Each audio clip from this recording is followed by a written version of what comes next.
You know, some people believe in destiny. Deep down, I always wanted to believe, but my life seemed more like a series of meaningless coincidences. My name is Sora. I'm almost 30 years old, and I'm an art teacher in a small village in the mountains. It's a place where snow falls in thick flakes and silence is the only music you hear, and I fit perfectly into that silence. I'm the woman who lives with her head down, who avoids other people's eyes, who is afraid to say what she thinks. My life was small and simple, just like me, and I was fine with that, or at least I pretended to be. Deep down, I dreamed of something more. I dreamed of a love that would see me, a love that would make me feel like I was more than a quiet teacher in a forgotten village. But love, it seemed to belong in movies and books, not to a woman like me. My refuge was my little house, with the fireplace always lit and the smell of ginger tea in the air. I lived for my students, for my paintings, and for my plants. It was a predictable life, and that gave me a security I didn't have anywhere else, until the unpredictable happened. That night, the blizzard was the worst in 20 years. The road to the village was completely blocked. I was getting ready to go to sleep when I heard desperate knocking on the door. I opened it, and there he was, a tall man, drenched in snow with a cut on his forehead and an expression of pure arrogance on his face. He looked me up and down as if he were assessing an object. "Do you have a phone? I need help. My car overturned on the road. I'm Lee Jun-ho." I was paralyzed. Lee Jun-ho. His name was so familiar, but at the same time I couldn't remember where. The contempt in his eyes was so clear that it made me shrink. I mumbled that I didn't have a phone, that the storm had knocked out the lines. He closed his eyes,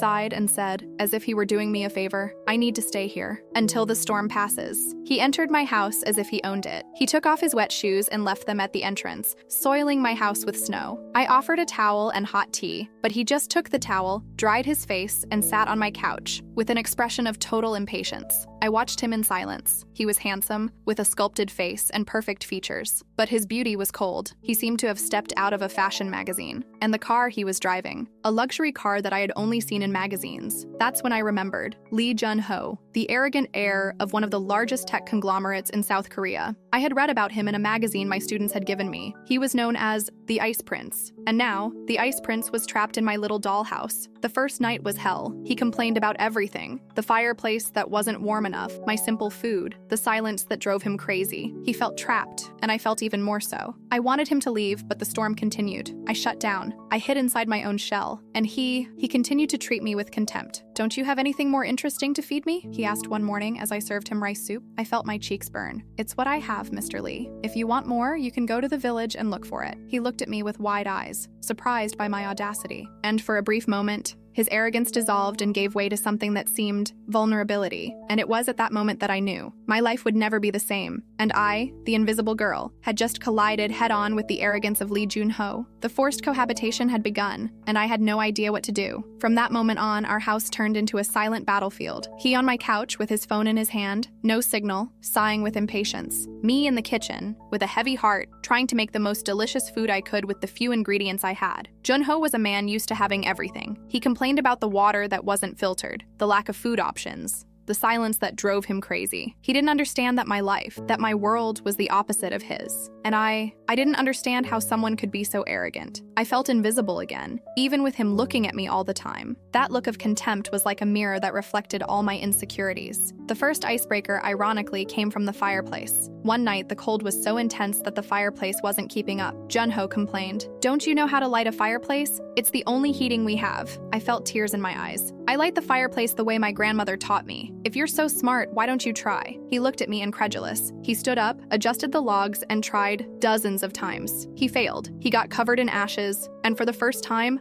I laughed. A small, shy laugh, but one that made my stomach hurt. He looked at me, and his expression of anger turned into a mix of surprise and embarrassment. "It's harder than it looks," he mumbled. I sat next to him, and without thinking, I picked up a stick and started to arrange the wood, exactly as my grandmother taught me. Suddenly, a small flame lit up. The warmth spread, and our eyes met. In that brief moment, he was not the arrogant heir, and I was not the invisible teacher. We were just two people, sitting on the cold floor, sharing the warmth of a fireplace. After that, things changed. Not overnight, but slowly. He started to watch me, the way I took care of my plants, the way I painted on the balcony, the way I talked to my students on the phone, guiding them about art. He saw a world he didn't know. He asked me about my paintings, about my life in the village, and I, with my shyness, answered. I told him about my simple life, about my love for art, about my passion for teaching, and he listened to me. His arrogance began to dissolve, and I saw the man behind the mask. He told me about his life, about the pressure of being an heir, about the loneliness of having everything. He had no friends, only partners. He had no home, only empty mansions. The car accident. It wasn't an accident. He was running away from the life he had, from his father's pressure, from his mother's absence. He wasn't trying to get anywhere. He was trying to get lost. And he got lost in my village. My house, which was the opposite of his world, became his refuge. And I, the invisible teacher, became his confidant. We started to sit on the balcony and watch the snow fall, and the silence that was once awkward was now comforting. And then the unexpected happened. He helped me carry the firewood. He tried, disastrously, to help me cook. He listened to my stories about the village. He saw me cry over a plant that died, and he saw me laugh when my students sent me a cute message. He saw me, and my insecurity, my low self-esteem, they began to dissolve like the snow in spring. And I started to see Jun-ho, not the arrogant heir, but the man with a bruised heart. And my heart, which was a small house, began to fill with a new and scary feeling. The initial contempt turned into something that looked like admiration, and admiration into something deeper. The fear of love, which I always had, turned into a crazy desire to get lost with him, in my own house. From the moment the snow stopped, we realized that our bubble was about to burst. Jun-ho had recovered, and the road, little by little, was becoming accessible again. That world of just us, in a little isolated house, was numbered, and the fear, my old fear, came back. What would happen when he went back to his luxurious life? What would an heir do with an art teacher from a forgotten village? I felt like Cinderella, with my glass slipper about to break. I shut down again. I went back to being quiet, to avoiding his gaze, to hiding behind my hair. I didn't want to feel what I was feeling. I didn't want to break my heart. He noticed. He caught me one morning on the balcony while I was painting. "You're avoiding me again, Sora. Why?" His voice was soft, but his eyes were worried. I don't know what you're talking about," I mumbled, my voice so low that it barely came out. He sighed, placed his hands on my shoulders, and made me look at him. "I know the snow has stopped. I know I'm going to have to leave, but I don't want to leave." His words hit me like a wave. For the first time in my life, someone wanted me for real. He continued, his voice full of emotion. "You are the only person who has ever truly seen me, Sora. You saw me when I was broken, when I was lost. You made me feel at home." That day we kissed. It wasn't a movie kiss, full of passion. It was a delicate kiss, like falling snowflakes, as if our hearts were touching for the first time. And in that moment, I knew. I loved him. I loved the man behind the arrogance, and he loved me. The arrogant heir, who had the world at his feet, fell in love with the invisible teacher. Our story seemed like a fairy tale, but fairy tales, they have a dark side, and our dark side was about to be revealed. One afternoon, as I was tidying up his things, arranging his clothes so he could leave, I saw a flash drive in his backpack. I knew I shouldn't, but curiosity got the better of me. I picked up the flash drive, and on my computer, I saw the photos and files. They were photos of him with a woman, a beautiful, elegant woman with a TV commercial smile. And the photos seemed recent. One of them showed the two of them,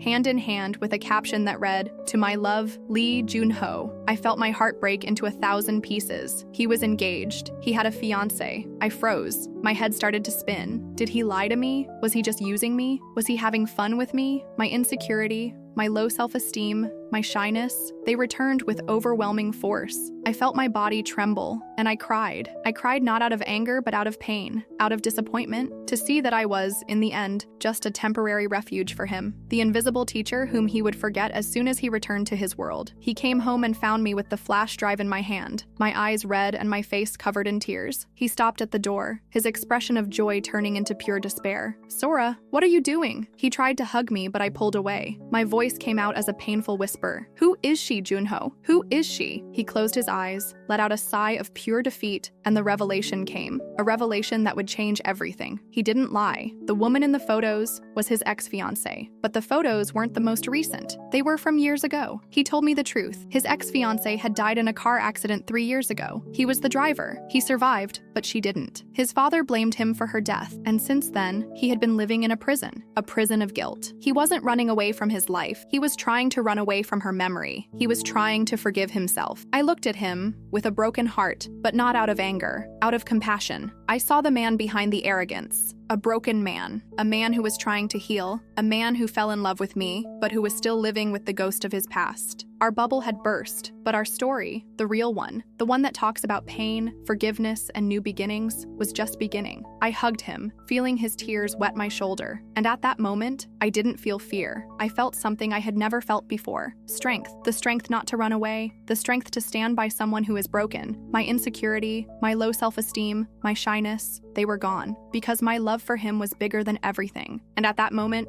I understood. Loving wasn't about finding someone perfect. It was about loving the imperfection. It was about loving the truth even if it hurt. Our bubble had burst, but our story, the real one, the one that talks about pain, forgiveness, and new beginnings, was just beginning. That hug was my turning point. I was no longer the girl who ran from problems. I was the woman who stayed. I knew he needed help, and I wasn't going to leave him alone. That night, we didn't sleep. We talked. He told me everything, in painful detail, about the accident, about the guilt that consumed him, about the distance from his father and the pressure of carrying such a heavy burden. And I told him about my fear of not being enough, about my life of invisibility, about my struggle to feel worthy of something good. We were in a place of complete vulnerability, and for the first time, I didn't feel small. I felt huge. I felt strong. Strong for both of us. He, the ice prince, had a heart of ice, but it was for protection. And I, the invisible teacher, had a warmth that he needed to melt. We didn't have a plan. We had each other, and that was enough. The next day, the snow was already less dense, and the shy winter sun began to shine on the village. Jun-ho helped me clear the snow from the balcony. He didn't complain about the cold or the work. He was different, calmer, more present. We spent the afternoons together, in silence, just feeling each other's presence. I read to him, but not the romantic excerpts from before. I read about overcoming, about the importance of forgiving oneself, about self-love, and he listened to me, his head resting on my shoulder. He helped me paint a new picture, not about snowy landscapes, but about the light that comes after a storm. He held the canvas for me, and I painted, with my heart full of hope. The forced cohabitation, which began with contempt, turned into a journey of healing. Jun-ho told me that, in my house, he felt at home for the first time in his life. He made me see my own beauty, my own strength. I, who hid from the world, found the courage to be who I was. And he, the heir who had everything, found the only thing that was missing: forgiveness and love. A week later, he got a call. It was his family. The road was already clear and they were going to send a car to pick him up. The moment I dreaded so much finally arrived. He got ready, put on his coat, and stopped at the door, with his backpack on his back. He no longer looked like an arrogant heir. He looked like a man. That man who laughed disastrously trying to light a fireplace. He turned to me, his eyes full of tears, but with a smile. "Sora," he said, his voice choked. "I'm not running away anymore. I'm going home to face my past. And I want you to know, you are my home. You taught me that love has no price, no status, no rules, and that the person you love, they save you from yourself." He came closer, gave me a light kiss on the forehead and a tight hug. "I'll be back. I won't disappear. I promise. Wait for me." I didn't need to answer. My hug already said it all. I, the invisible girl, had found someone who saw me, and he, the heir in crisis, had found his peace. The luxury car was waiting for him outside, but he no longer seemed to belong to it. He belonged to me, and our love, which began by mistake, became my greatest success, because I realized that true happiness is not in a fairy tale ending, but in the courage to fight for it, one day at a time. If this story touched your heart, don't forget to subscribe to the channel. There's a new story waiting for you every day.